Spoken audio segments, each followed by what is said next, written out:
Hello and welcome to another disappointing episode of Pittsburgh Sports Memories.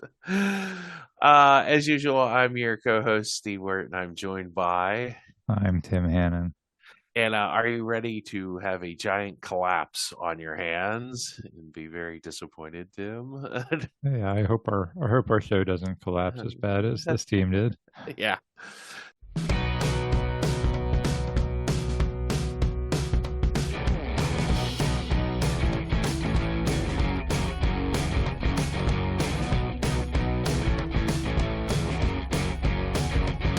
So this is really the biggest collapse in Pittsburgh sports history, and as we go over it, it's actually a historic. It's historical, Tim. They made history. There you go. Um, for much of the Penguins' early history, they were definitely a struggling franchise. They made the playoffs, but they missed them a fair amount too.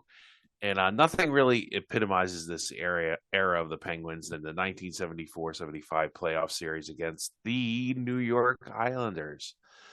A series which they seemingly took a insurmountable lead, only to watch it slip away in a collapse that made history, Tim.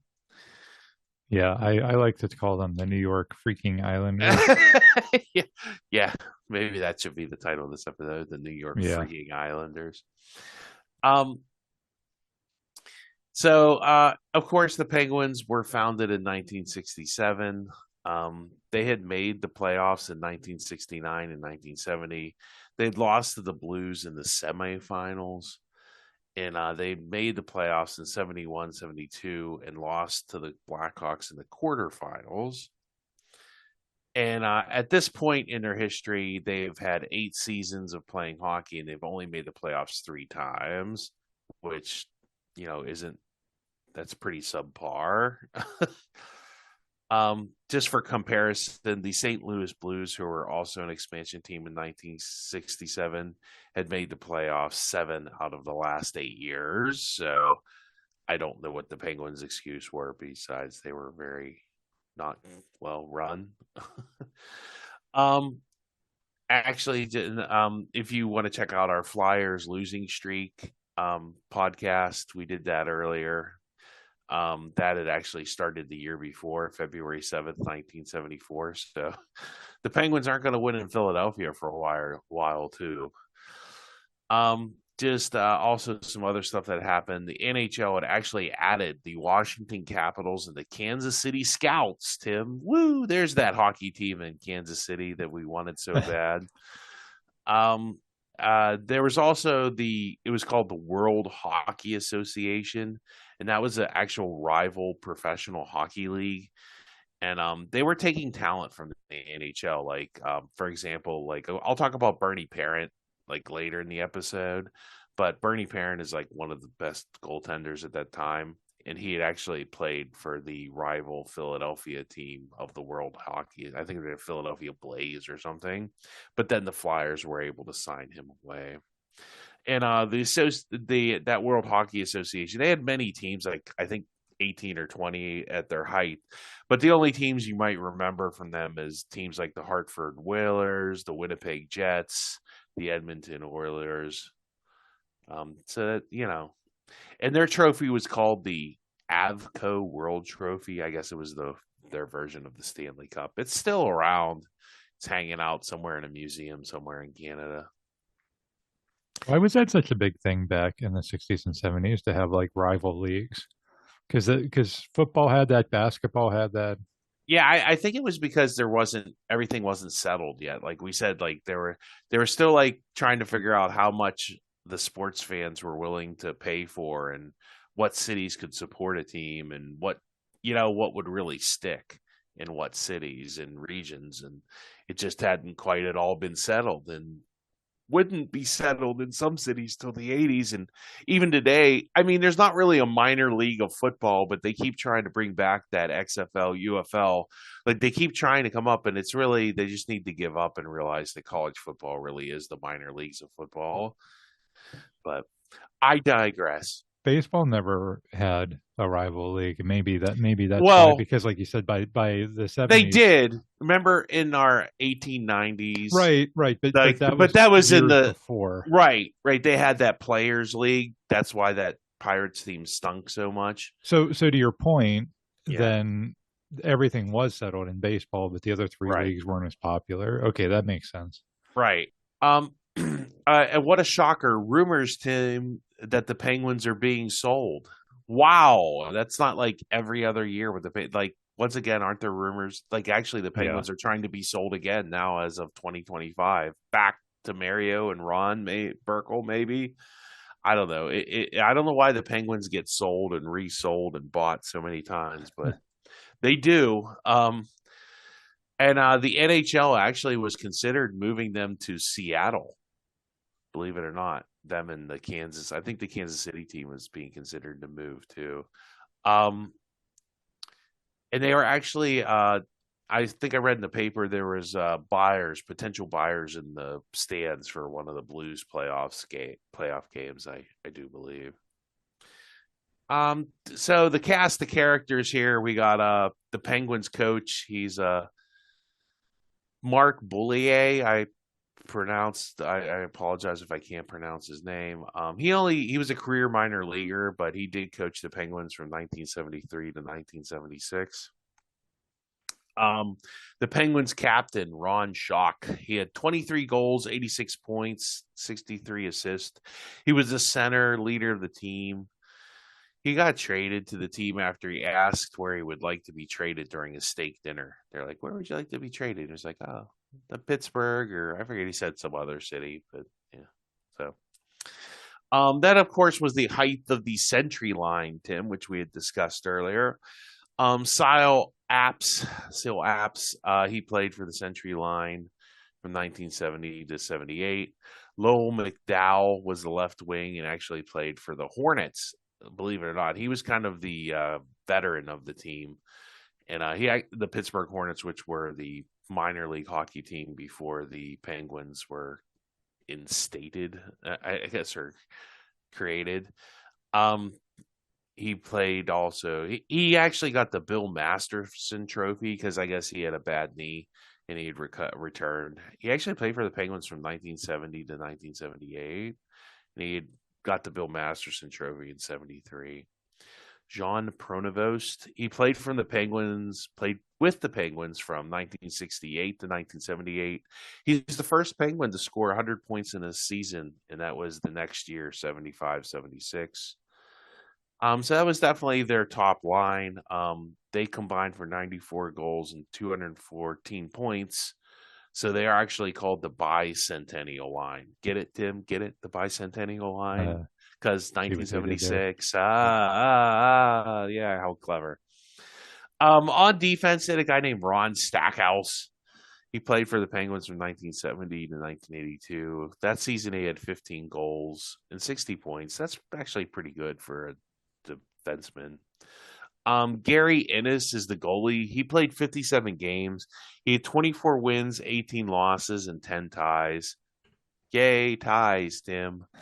Um, he had a 905 save percentage and 3.10 goals against. He's kind of a borderline goalie. He's like okay. He's not great. He played most of the season in 73-74 for the Hershey Bears, which is a minor league team. They still exist. They've been around forever. Um, in the 74-75 season, he started most of the games for the Penguins, and he actually ends up getting traded to Philadelphia the season after, I do believe. So how was Gary Innes compared to the league leaders that year?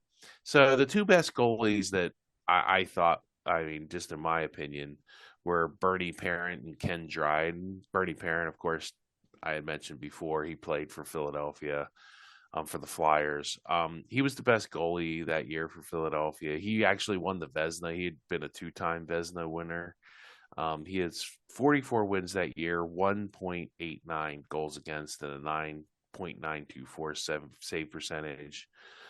Ken Dryden, the other is a Hall of Famer also. 30 wins, 2.53 goals against in .916. So definitely significantly better, I would say, than Gary Innes. But we'll see what happens in the playoffs on Tim. You never know. Goalie can get hot. Yeah, and the Penguins have had success over the years with, kind of like decent goalies, but not superstar goalies. Yeah. So Yeah, so the regular season, the divisions that year were the Adams, Norris, Patrick, and Smythe, the old divisions, and they were not geographically lined up, as you will see shortly. As the Atlanta Flames were in the Patrick division with the Rangers, Flyers, and Islanders, which kind of makes sense because that's kind of an Eastern Coast division. Now, the Penguins, I did not realize this, were actually in the Norris division. And they were with the Montreal Canadiens, the Los Angeles Kings, Detroit Red Wings, and Washington Capitals. So that's kind of a weird division. Like, I don't know what to make of that division, except for it's just fairly oddly cobbled together. I forget what was the traditional Norris division. That was with like Minnesota, Detroit. yeah, Chicago. Oh, yeah. Yeah, it was Toronto was Toronto. No, Toronto was in the Adams. Yeah. no Toronto. I think Toronto was in the North because Toronto was in the West, and then they Yeah. moved them to the East. It sounds like that was kind of like the remember the old AFC Central and NFC Yeah. Central, Yeah. kind of like those Midwestern divisions. Yeah. That's what they were trying to do there. Although I don't know why you have the Los Angeles Kings in there, but Because I don't think the Kings had any other teams. I think the Seals might have been around, but there really wasn't many teams out west. Was the yeah, problem? and the Seals are probably, I'm guessing, in the other conference. So, Yeah, and that was the other thing. The Norris, the there Patrick. was there was the Wales and the Campbell conference, but you're going to see like in a minute here that it really didn't matter. The conferences really don't matter.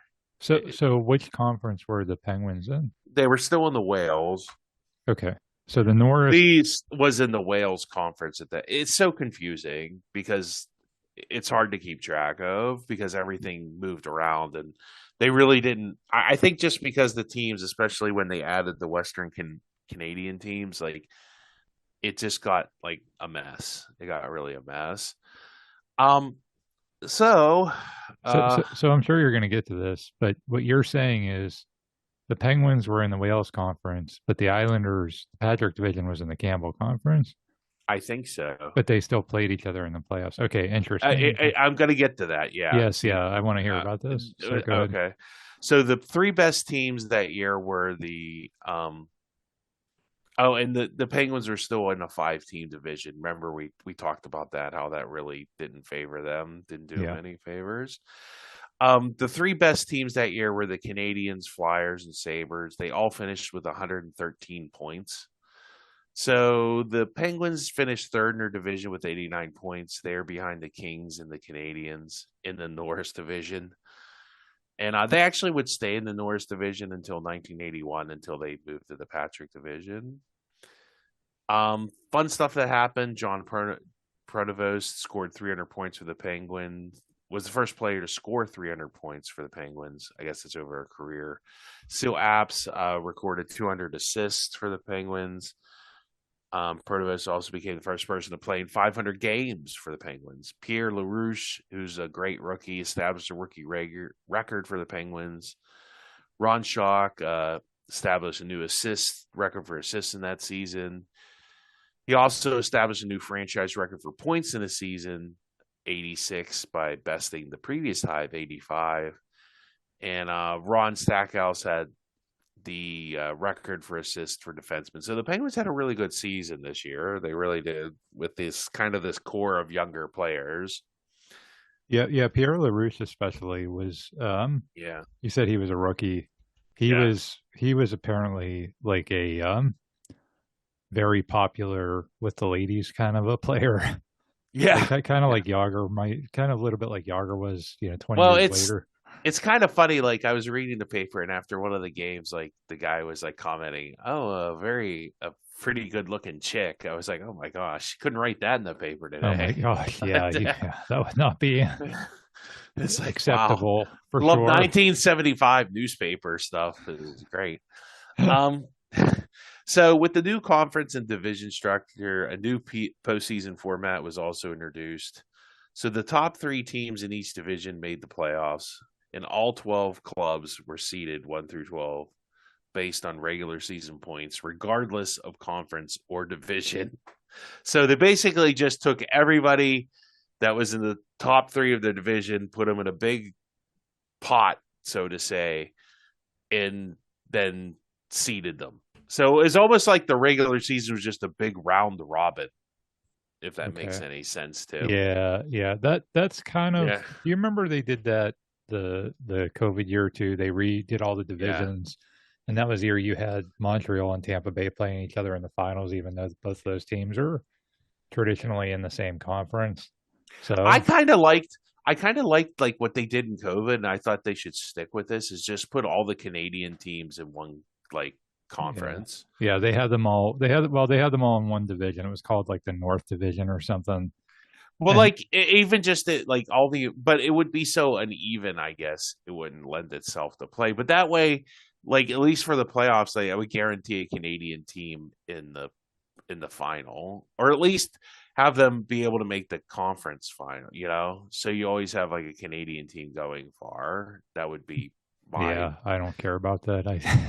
Well, I think it would be good for getting people to watch hockey. Or I mean, you go with the theory the Canadians are going to watch hockey no matter what Yeah, I crap was you gonna throw say up there. I don't think we need to capitulate for the Canadians, honestly. All right, there, Trump.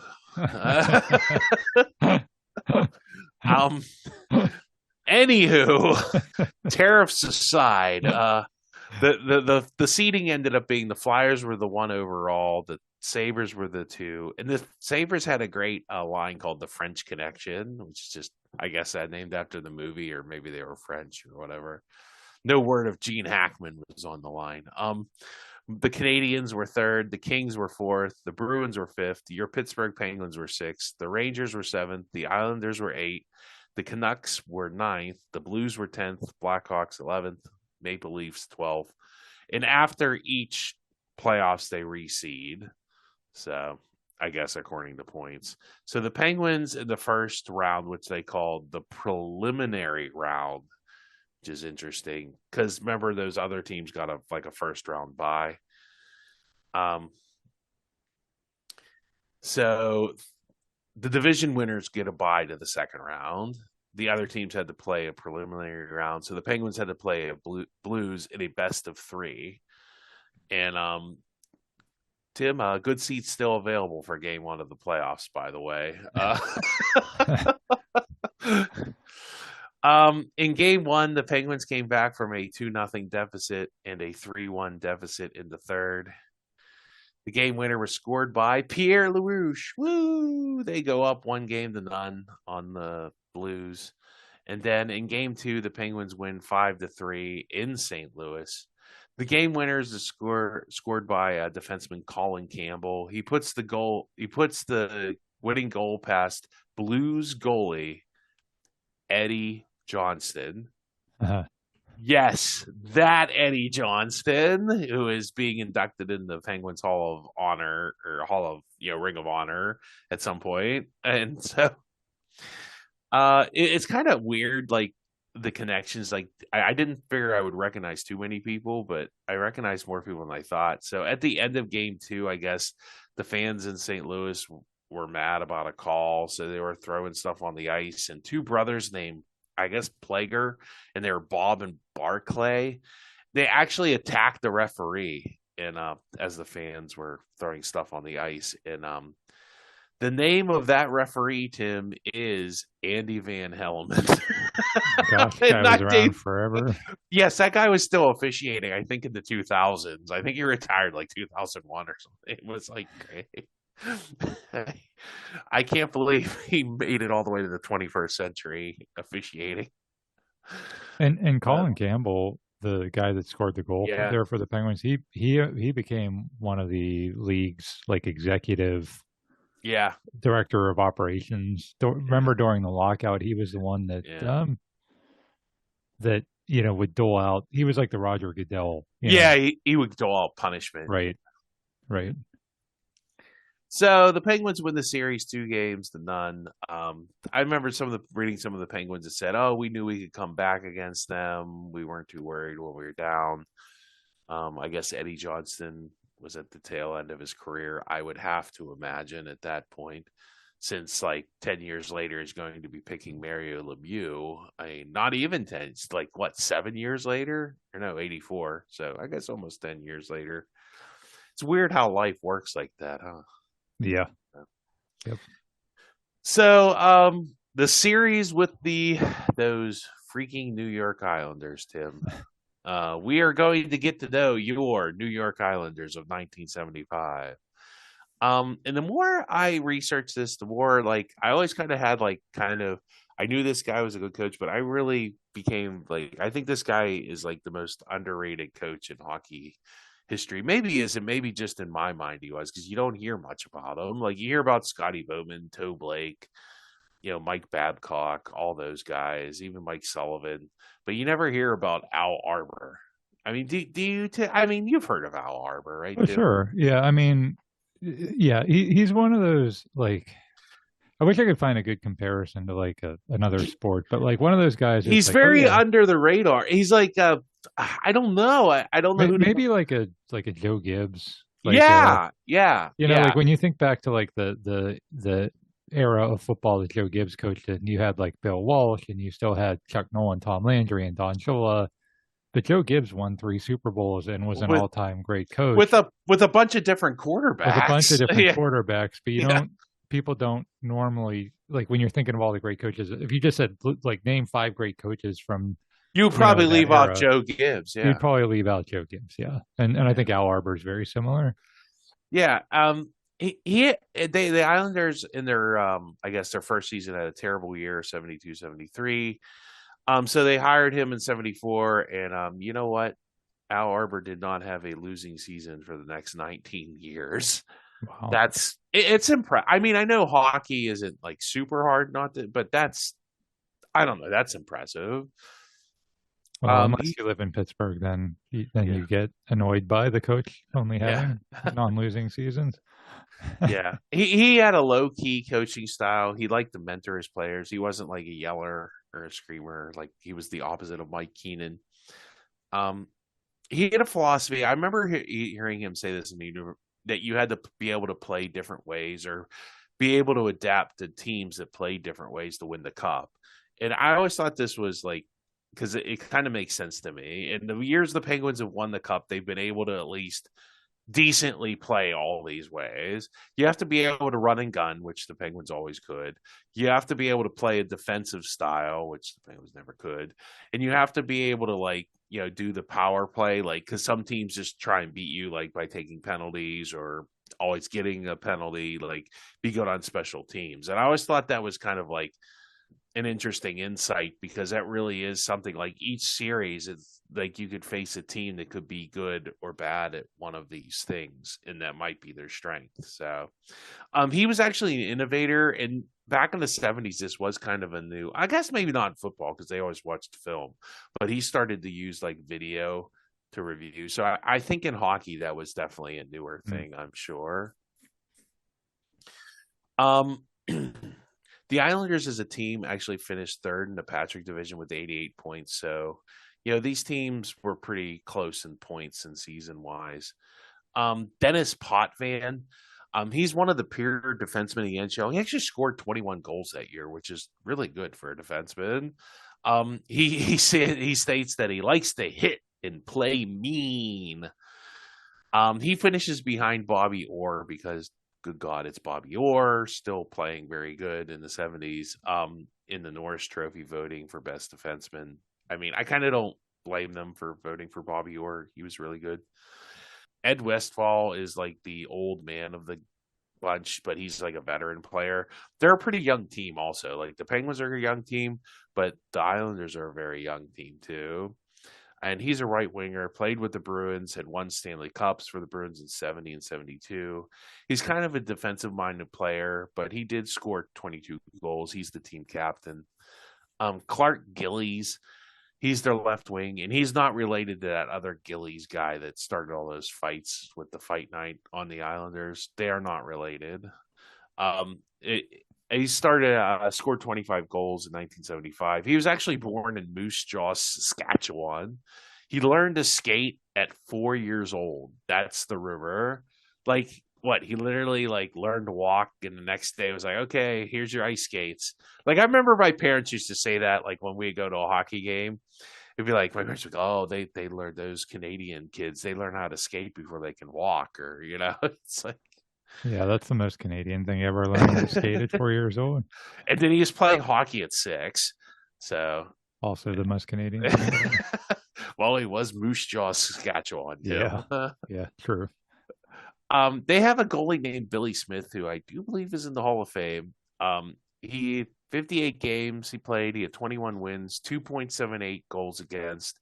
And it's kind of they have an interesting goaltending situation. They have a split goaltending. Like they have a guy named Glenn Chico Resch, and I think they called him Chico because he kind of looked like remember Freddie Prinze Jr. or no Freddie Prinze Sr. I'm sorry, Yeah. sorry, my bad. My apologies.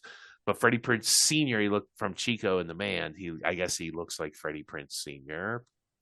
Interesting. And he was the backup goalie, but he plays a lot. He plays in 25 games and has 2.47 goals against. A little lower goals against actually than Billy Smith. Billy Smith's kind of a brawler though. Like I remember him getting in fights and slashing people, and he wore like that Jason mask from Friday the 13th. He was kind of a scary dude. Yeah, the '70s hockey. If you ever, I mean, and I'm sure you did for this. Yeah, it was rough. Yeah, it's a little bit more of a violent game than it is today. I mean, just like football was back then too. Yeah. People like their violence. Even the NBA.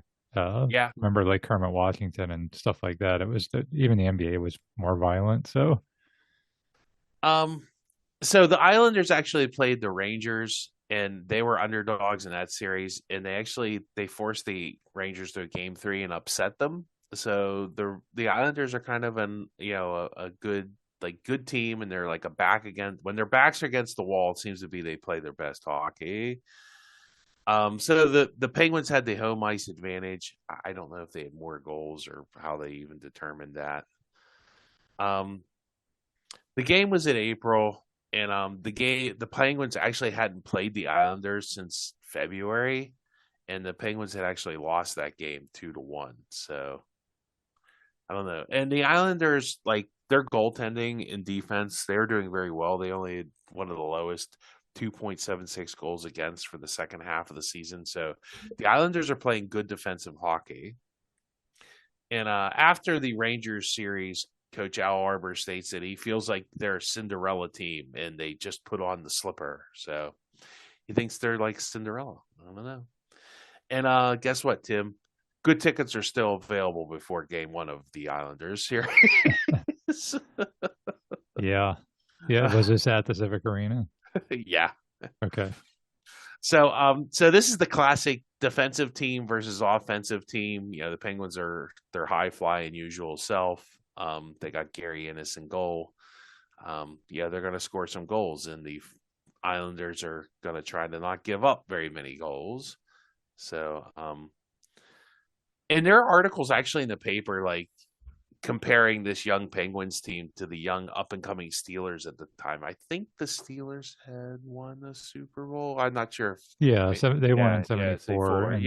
I think they had just won. So April. So they just won the Super Bowl like January or whatever. Right. So yeah. Because there are articles like about the Steelers schedule coming out at the same time, and like I remember on the Steelers schedule they had to play the college all stars that offseason. Oh yeah, that would be a fun thing to delve into at some point. That whole thing fiasco. Yeah.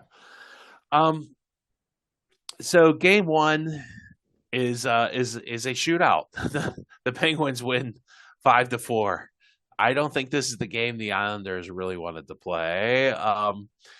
Not the style. Let me say the style of game. Yeah. So the Penguins actually had leads of 3-0 and 5-2.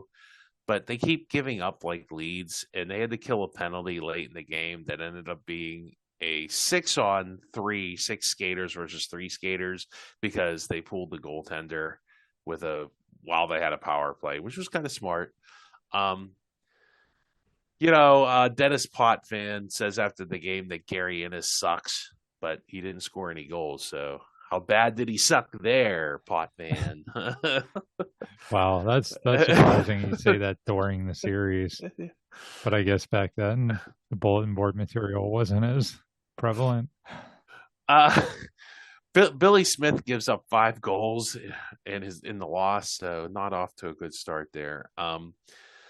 Coach Al Arbor says the Islanders were in too much of a hole to work their way out, which is kind of concerning. None of the Century Line players score in this one. It's all secondary players. Some guy named Laframboise, Hatfield, and defenseman Stackhouse and Burrows. So, unfortunately, and this ends up, I think, becoming a factor.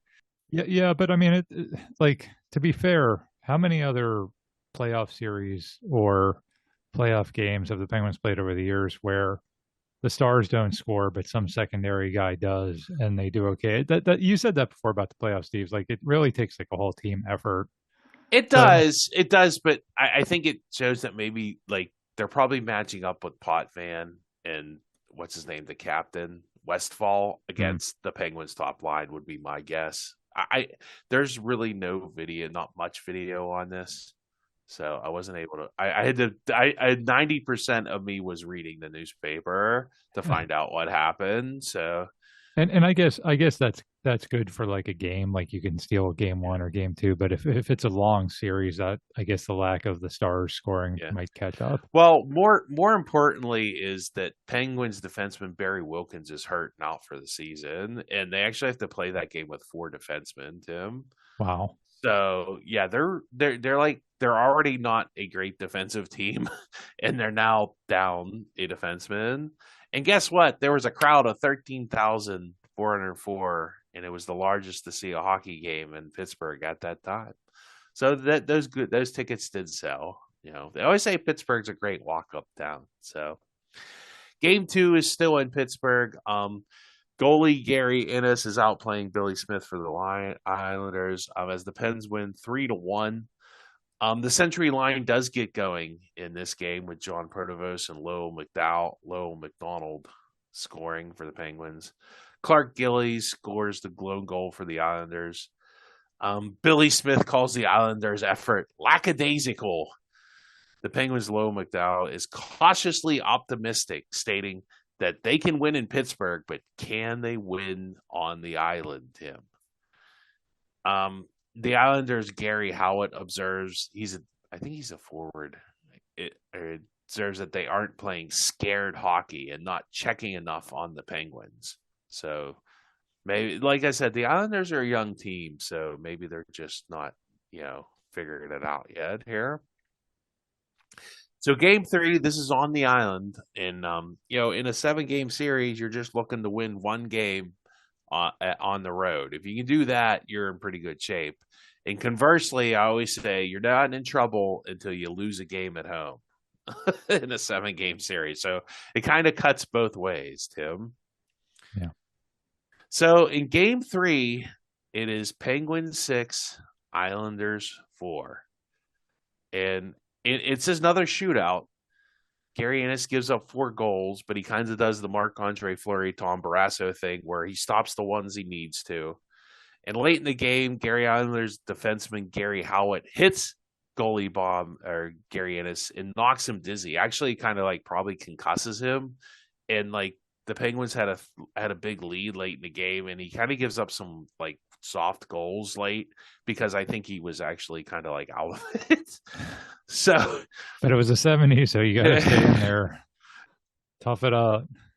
Yeah, so the Penguins, they almost blow it. They give up like a late goal with a minute left to like make it a 1-goal game, but Lowell McDowell ices it with a goal with 20 seconds left. The Penguins have now won 5 games in a row, which is like rare for this team at any point in the 70s. And defenseman Bob Paradis missed the game with the flu. So the Penguins actually played this game with two minor league hockey play defensemen from Hershey. Wow.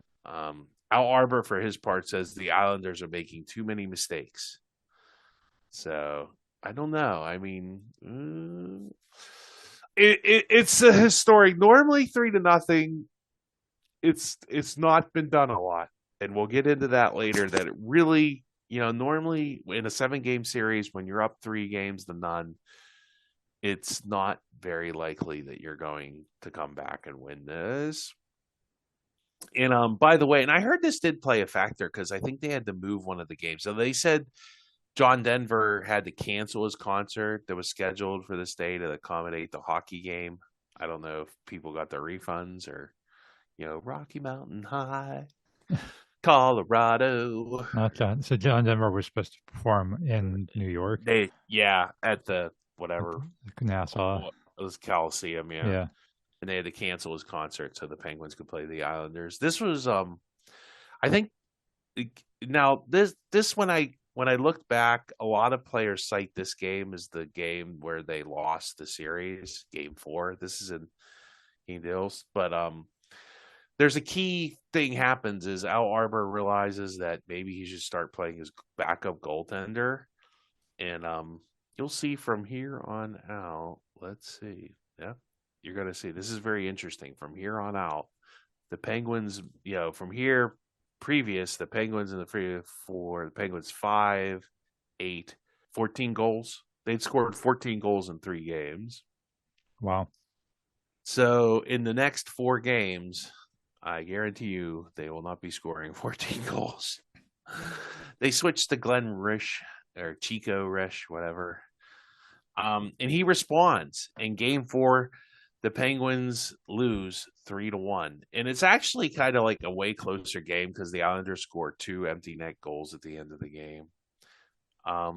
They like the paper says like the Islanders actually build like a human wall in front of the goal. Like they start playing defense, they start checking, they start kind of playing their game. And they're holding the Penguins to 28 shots. The Penguins had 40 shots or so. And Al Arbor, for his part, says, boy, if we can build off the strong performance in the third period, things could get interesting. And as I read a little more, like a lot of the players, like they played really bad this game. Even Mark Bolio, the coach, said that. They felt that this was the turning point in the series, which is interesting because like I've watched a lot of like teams, and normally like if you lose Game 4, it's not that big of a deal. Like you can come back and win Game 5.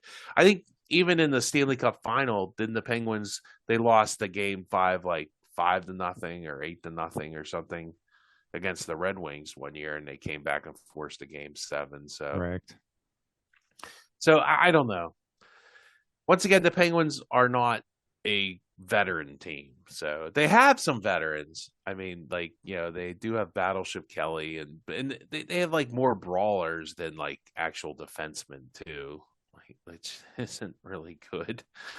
I think that's what Bob parodies too. He was kind of more of a brawler than a defenseman.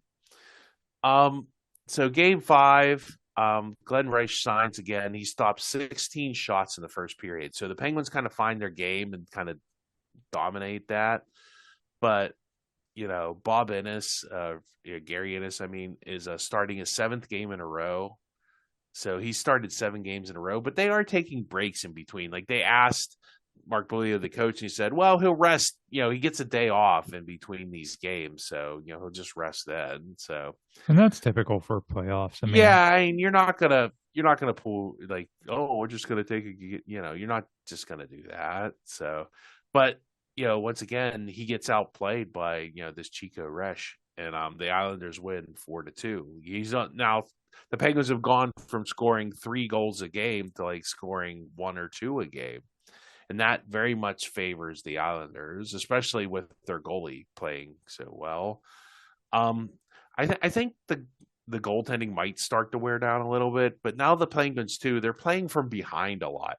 Like they're not playing with a lead at all. And Ron Schock, one of the Penguin players, gets hit in the head with a beer can thrown from the stands, and it caused the delay. I guess maybe they were mad about a penalty, or the Islanders or who knows what. But Gary Ennis calls the fans ignorant for delaying the game and costing the Penguins momentum. He's like, oh, maybe we could have built some momentum if the fans weren't throwing stuff on the ice. That sounds like excuse making. Yeah, yeah. I mean, game 5, like game 4, I don't know. Like I said, I didn't get to actually watch the series, but according to the players, it seems like they think game 4 was a turning point. But I would think game 5 is the turning point to me because that's game 5 is the one you probably should win. You should be, and they got back to their game. They put 16 shots on the Islanders goalie. It's just that they outplayed them. So Yeah, I'm with you. Game 4, that's so normal. It's like you can't win every game. The team yeah, one team has its back against the walls. Against the wall, they're just like, okay, they won game 4. But then when you lose game 5, that's when you start to go like, uh-oh. yeah.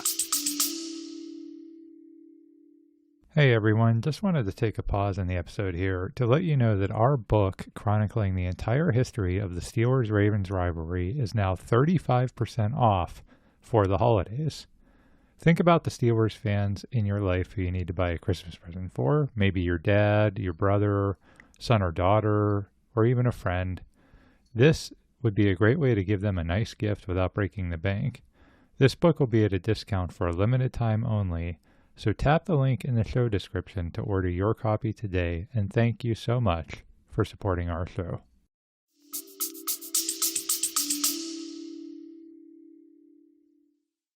Yeah, so there's a game 6. This is on the island, and the Islanders win a close game, and this is the game where the 2 empty net goals.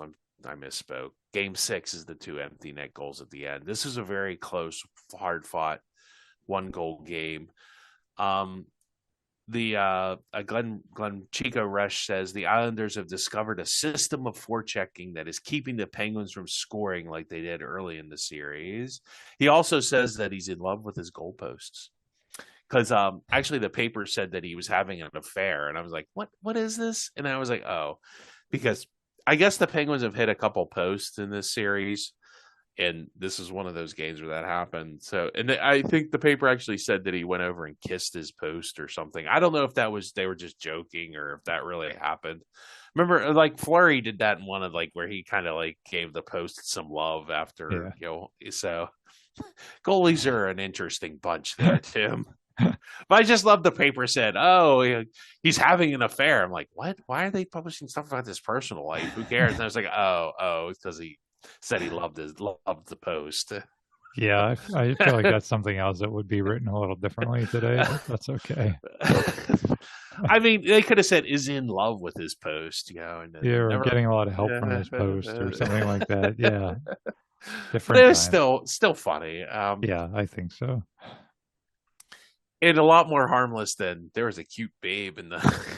I can't imagine writing that in a major newspaper publication. It's crazy. So unfortunately now all the pressure has definitely switched back to the Penguins because like you said, like game 6, the pressure is still on the Islanders because they got to win 2 games and the Islanders had to win 4 games in a row to win the series.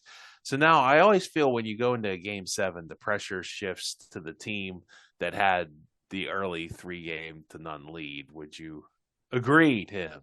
Yeah, I think even in the series where it was a 3-1 lead, the pressure, because we've seen that a few times in Penguins history, and the pressure is solely on then the team that had the lead, whether it was the Penguins or not the Penguins, and because at that point it's like the snowball of momentum has just picked up so much by that point. Yeah, and so we go to game 7. All the pressure's on the Penguins. Mayor Pete Flaherty is in the stands for the game. I think they have another sellout crowd of 13,000. It's not for a game 7, I would hope so. I think Bob Paradis actually fights one of the Islanders players. Maybe it was Gillies early in the game. But the Islanders do win. They kind of survive the first 2 periods.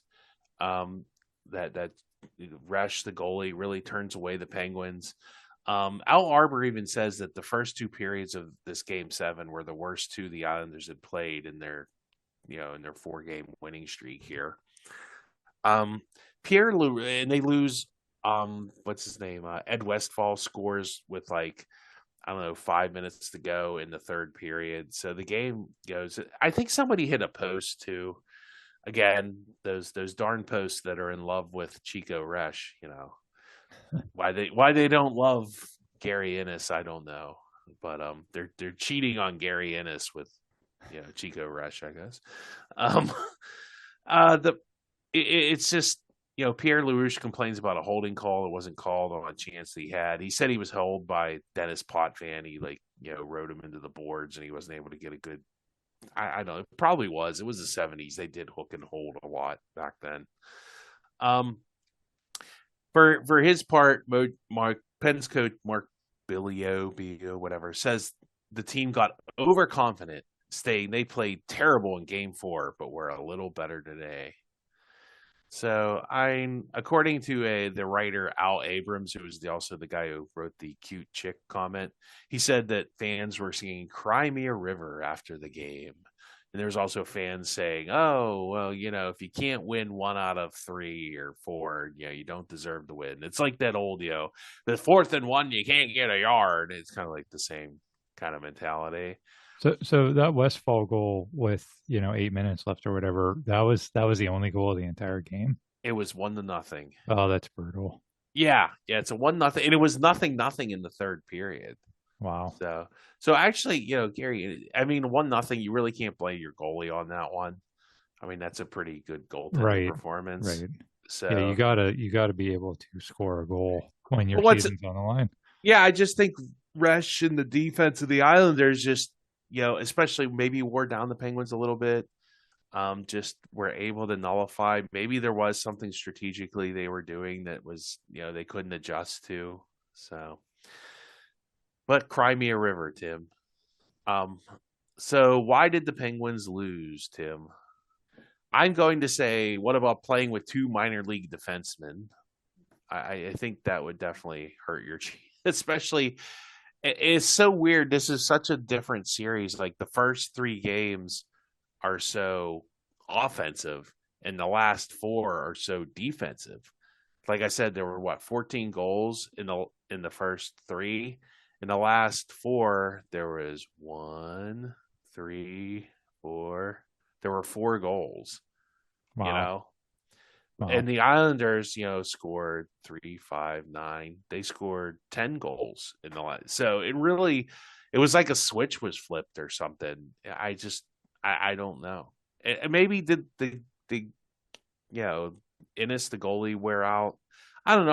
I'll give credit to the goalie from the Islanders, Chico Resch. I think that saved the Islanders season. And that was really probably the goaltending is such a wild card in these series. And like you said, I think it's a combination of, because you said when they switched to goaltenders, they built a wall around them. It's like they got more discipline. Yeah. They're like, oh no, we got the other goaltender, we got Billy Smith benched because we weren't good on our fundamentals. So let's really lock down. And so it's sometimes not just that the one player does better, but sometimes it just picks up the whole team too. And also, you got to remember these teams were closely matched.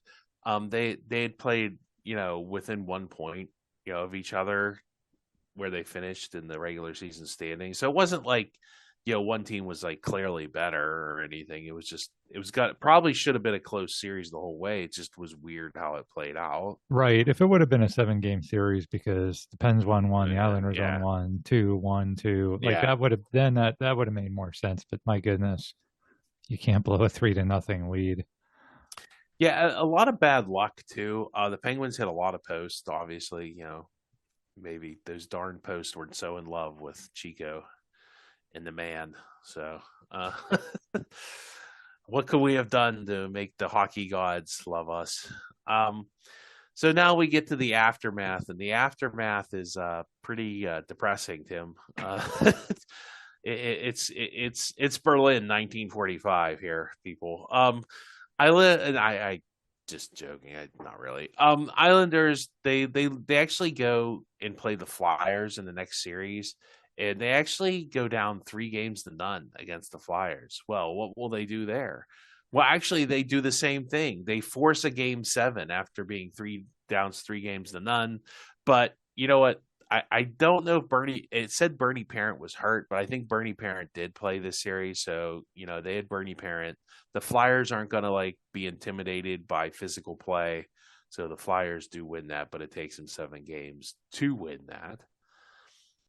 For just to wrap up the season is the Flyers play the Buffalo Sabres in that French connection because the Sabres had beat Montreal in the other playoffs, and the Flyers win the cup over the Sabres. So there you go. Hey, Steve, how many Stanley Cups have the Flyers won since then? I think that number would be 0. That's a shame. Yeah. So the Penguins actually they go and lose in the first round the next 2 years, I think.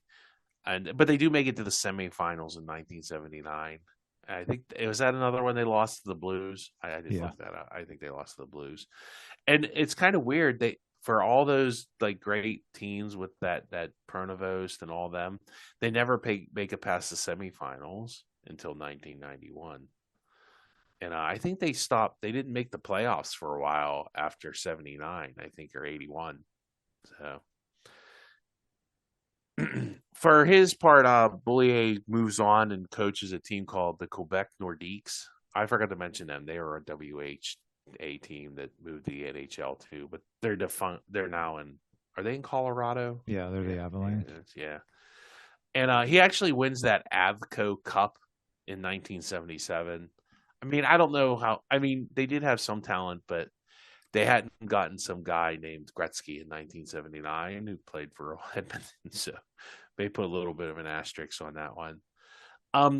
The Islanders, for their part, you would think actually took them to 1980 to really start their cup run. And they had a cup run from 1980 to 1983 of winning the cups 4 years in a row. They're the last team to three-peat in hockey. So that's still to this day the last team to three-peat.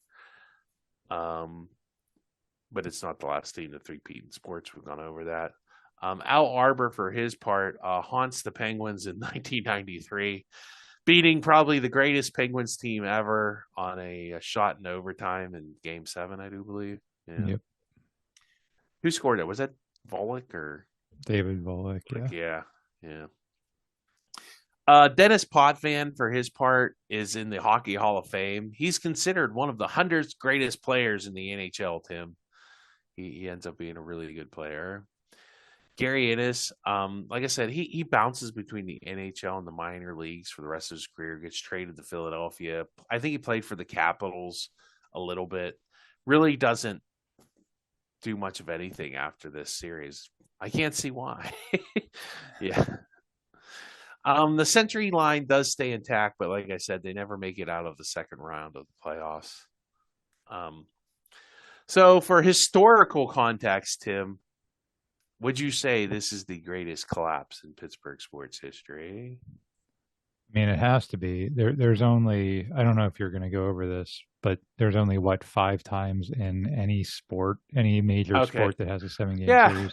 Here we go. We'll go over it. It's happened 3 other times in major sports with a 7-game series, and that's the NHL, the NBA, and baseball. And it has to be. At that time, in 1975, it was the greatest collapse since 1942 Maple Leafs, and that was actually a Stanley Cup final that they had done. We'll call it the reverse sweep for the kids. They had run over the Red Wings, winning 4 in a row after going down 3-0. The 2010 Eastern Conference semifinals, the Flyers did it to the Bruins, and that was the first time that had happened since 1975, of course. And in 2014, which is weird, 4 years later, the Kings did it over the Sharks. And now in baseball, it has only happened 1 time in Major League Baseball. And can you guess what that was? Because it pains me to even say this. Yeah, it was the Red Sox beating the Yankees in 2004. I cannot stand that Red Sox team. bloody sock and all. Go to I hell. couldn't stand the Yankees either, so it wasn't like I'd rather have the Yankees any day over that crap. Anyway, other notable collapses. And they are actually, I think the Red Sox were actually down in the ninth inning, like a run or something too. yeah. So, Japanese baseball in 1989, the team came back from 3-0, 3-0. I do remember that because it never before 2004 it happened in Major League Baseball. It happened in Japanese baseball, but it's never happened in like the World Series. I don't even know if teams have forced the game 7 in the World Series. After being down three Yeah, games to because none. there's been a couple near misses like that. Islanders near miss. There's been a couple teams that have done like get to game 7 but lose. Yeah, that's never happened in the World Series. That happened in the 2020 ALCS Yeah, where I think somebody pushed the Dodgers to game it 7, was didn't it they? was the Astros. Or Yeah, I'm sorry, it was the Tampa Bay. The Astros yeah. came back from three games to down three games to one to nothing, but they lost game 7 to the Rays.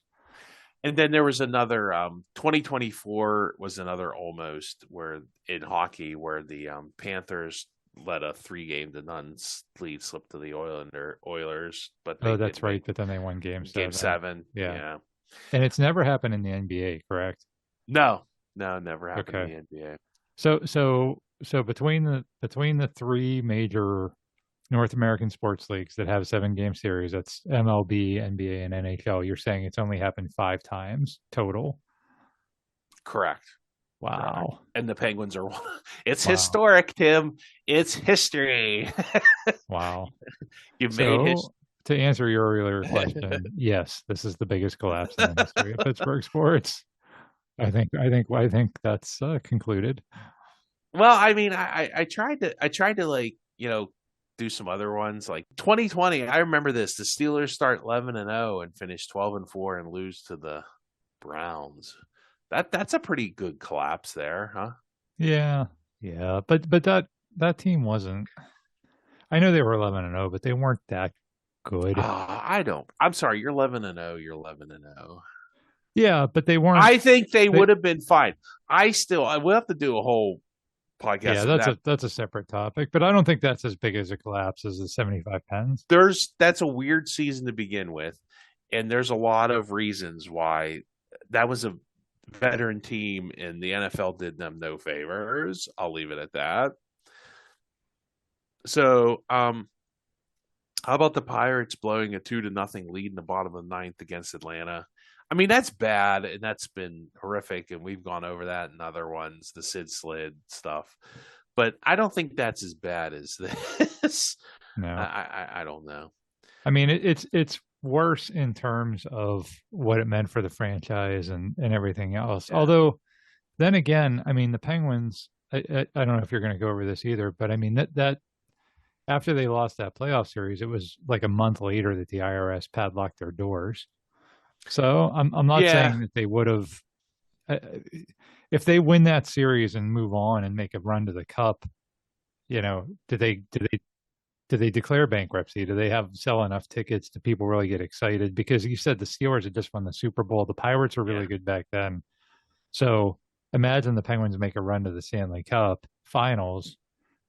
Does that get the city on fire for hockey? Does that change the whole trajectory of where the Penguins were going? Well, they were looking for new ownership too, which was just weird. And the NHL was considering moving them, which was Right. odd. Well, and not surprising given that their financial Yeah, situation as they declared right. bankruptcy, a month later.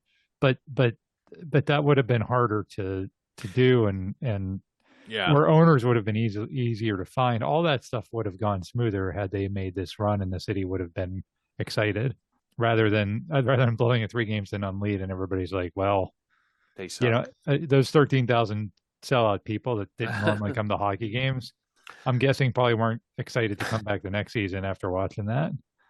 Mayor Pete Flaherty did go on to work for the Carter administration, so he had that going for him. Maybe he was so disappointed, he was like, "Darn it, I'm going to go work for a really bad president." Um, I I don't know what to say about the Penguins. They just, this was kind of like emblematic of how they were until Mario showed up. They're just a sad sack, franchise that didn't get a lot of fans in attendance. Like you said, that they declared bankruptcy. The IRS put a padlock on the doors. We're like, oh, you got to pay your taxes. Just a lot of like bad stuff happened to the Penguins in this era, and it really didn't change until Eddie Johnson said, "We're picking Mario Lemieux." So, yeah, and you're right. It was just a lot of bad luck. Even after they picked Mario Lemieux, there was still a lot of bad luck. And then the Islanders, my God, that's another thing we do a whole episode on, because after this was the 82 series, which was another tragedy, and then the 93 series that you mentioned, which was probably the worst loss in the history of the team. And then even the 2021, there was that 2021 series where that was right. Jerry gave up the goal. No, the only time they beat the Islanders that was on a Brooks Orpik overtime goal. Right, that was in 2013. But then 2021, Jari gives them the puck in double overtime. Yeah. So it's just been this terrible history against the Islanders. And Al Arbour was there for most of it. Yeah. Yeah. And he was their coach for 20 years, right? Yeah. Yeah. I mean, Al Arbour I still say like he's one of the most underrated like hockey coaches of all time. Steve, you want a fun fact about Al Arbour? What's the fun fact? So when he retired in 1994, he had coached 1,499 games. Okay. So the Islanders decided in 2007. Oh, to let him coach a game to get that. Yeah. Yeah, to let him coach one game. I remember that. After the 1,500th game. Guess who that was against, Steve? Oh, no. They picked the Penguins, didn't they? They picked the Penguins. And guess what? Guess what the end result of that game was, Steve? The Islanders won like 20-0 or something. The Islanders won. Yeah. So just one last middle finger from Al Arbour, 15 years after he retired. That's great. Yeah. So Al Arbour, great coach, underrated, fun to talk about. I really respect the guy. I do. I respect the hell out of the guy. How can you not? I mean, he won 4 Stanley Cups, last guy to three-peat. Beaulier, for his part, did go and get a championship in that other league. And they couldn't have been that bad of a league, because they did have like Gretzky and some of those other people at the end there. So, well, I think that wraps it up on this disappointing episode. Tim, were you significantly disappointed in the Penguins? Yeah, and I can't imagine the people that were, because like you said, the Penguins didn't have a ton of diehard fans back then, but they had diehard fans, and that had to have just been crushing. Mark Madden was one of those people. He was like a 14-year-old kid at the time, and he actually said he literally cried after Game 7. For the most part, it was fun. It was a fun thing to look up and relive the 70s and people throwing beer cans at Ron Schock, apparently. Who fights a referee? It's unbelievable. Yeah, the 70s. The 70s was just a very, very different time. Yeah. Thank you for listening. As usual, check us out on Facebook. Comment, like us. Give us a good rating on whatever podcast service you see us at. Check us out at Pittsburgh Sports Memories at Weebly.com, and we'll check you out next time. And hopefully, it won't suck as bad.